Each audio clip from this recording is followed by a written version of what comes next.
एक फकीर गांव में आया और गांव के लोग उस फकीर से चिढ़ते थे। जब गांव के लोग फकीर से चिढ़ते थे, फकीर के ऊपर अपशब्द कहते थे, फकीर को ताना देते थे, फकीर को आड़ा टेढ़ा कहते थे, पूरे गांव के लोग फकीर से चिढ़ रहे हैं, पूरे गांव के लोग फकीर को अपशब्द कह रहे हैं। गांव के लोगों ने विचार कर लिया, अगर फकीर हमारे गांव में आ गया तो इसको जूते की माला पहनाएंगे। और जैसे ही फकीर गांव के अंदर आया और गांव के लोगों ने उसको जूते की माला पहना दी, फकीर बड़ा प्रसन्न होने लगा, नाचने लगा, खुश होने लगा।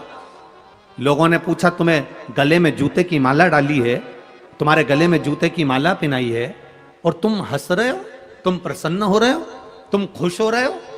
फकीर ने कहा, मेरा भगवान इतनी जल्दी मेरी सुन लेगा ये पता नहीं था। 4 दिन पहले मेरे पांव के जूते फट गए थे, मैंने भगवान से कहा था 1 जोड़ दे देना, मुझे क्या मालूम था कि ये 10 जोड़ मिल जाएंगे, मुझे क्या मालूम था कि ये 10 जोड़ मिल जाएंगे।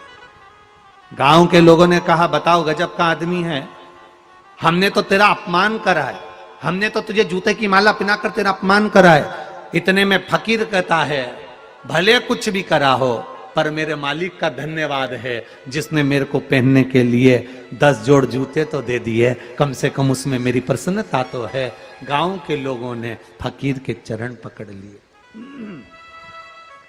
गांव के लोगों ने फकीर के चरण पकड़ लिए और फकीर के चरण पकड़कर गांव के लोगों ने फकीर को धन्यवाद दिया, साधुवाद दिया। फकीर को साधुवाद देते हैं कि गजब की तुम्हारी भक्ति है, गजब की तुम्हारी दृढ़ता है, तुम परमात्मा पर इतना विश्वास करते हो कि कोई ने तुम्हारे गले में जूते की माला पहनाई तो तुमने उसमें भी अच्छाई देख ली। एक संत का जो स्वरूप होता है, एक साधु का जो स्वरूप होता है, एक गुरु का जो स्वरूप होता है, एक भगवत कृपा का जो स्वरूप होता है, एक भगवत बिंदु का जो स्वरूप होता है, वो स्वरूप होता ही ये है कि वो किसी में गलती नहीं देखता, अपनी गलती देखकर दुनिया के लोगों में अच्छाई ढूंढता है और उनको अच्छाई देने का प्रयास करता है।